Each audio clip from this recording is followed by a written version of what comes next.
ika-5 ng Nobyembre taong 2025 kung saan nagbalik eskwela na ang ating mga mag-aaral matapos ang hugas grade.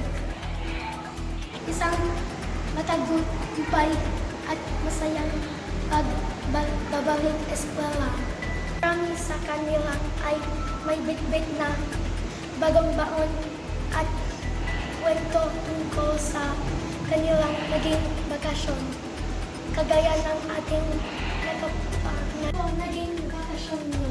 Nag-pray kami sa mga like punta kami sa cemetery. We pray together with the sisters. We had an adoration, prayers special for the dead.